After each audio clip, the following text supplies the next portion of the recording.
You cannot understand anything from Matthew to Revelation correctly in its fullness. Okay, I'm going to apologize. Maybe some things. Most things probably not, though. You probably can really not get it right if you really don't fully understand the Tanakh, the Old Testament. Because it's completely quoted in there, and it's based on them assuming you're reading what they're writing in the New Testament. They're assuming they know everything from the Old. But how many of you actually know the Old Testament that well? Some of you know it a lot better now. But before you came into this, into the Messianic, did you know the Old Testament very well? No. You saw the Ten Commandments movie. That's about it, right? Okay? I mean, you didn't really know the Old Testament very well. Especially the prophets and their prophecies about Israel, about the splitting of Israel, and then the restoration of Israel and the gathering together. The things that Yeshua says made no sense because you didn't understand. When he said, I've not come except for the lost sheep, or I came to seek and save that which was lost, Christianity would tell you he's talking about sinners. He's not talking about sinners. He's talking about scattered Israelites. But you wouldn't know that if you didn't know the Tanakh. Because after all, for 2,000 years, Christianity has told you he's coming to seek the lost sinning people. But that's not what the verse has anything to do with. Now, he is talking about sinners and that it was Israel, but it was about the prophecies about restoring Israel. We're talking about Ezekiel 37. We're talking about Hosea. We're talking about all the other places, Isaiah and Jeremiah, where it talks about the restoration and coming together of Israel. And so Yeshua was there talking to a Jewish community, understood exactly what he was talking about. But we don't. And you know what? That's where we end up in shameful positions, because the honorable thing is to learn what everything is based on. See, here's kind of a funny thing. And maybe you can remember this going back to school.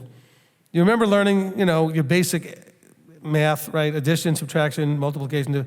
And then at some point you ended up, hopefully, a lot of you got to at least the part where you started learning algebra and getting into more advanced math. Would algebra be even possible for you if you didn't know your basic adding, multiplying, subtracting, dividing, that kind of stuff? You couldn't possibly do it.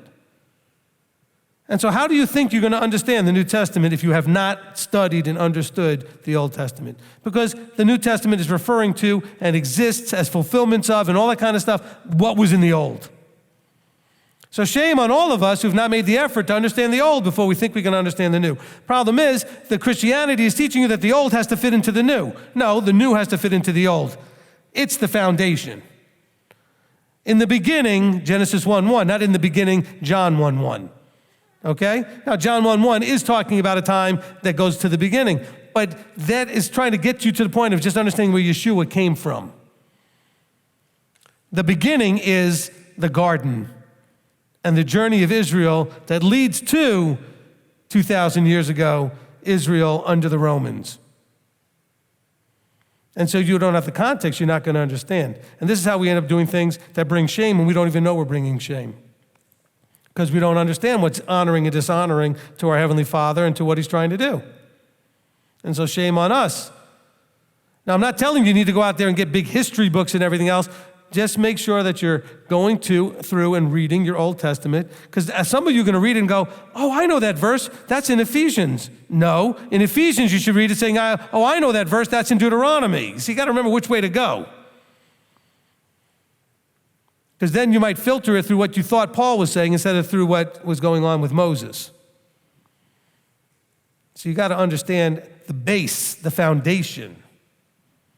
Because then you would understand what Yeshua is talking about, what Paul's talking about, what Peter and James and John are talking about. All your New Testament writers. It would make total sense. Because I know a lot of you started to have that experience. You pick up a New Testament book, start reading, and go, oh, wow. That doesn't start to sit in my brain the way it used to. Now I kind of know where that's coming from. I know where that verse is quoted. You actually know that loving your neighbors yourself is not a New Testament idea. It actually is in Leviticus. You see? Or circumcision of heart. It's talked about in Deuteronomy and other places.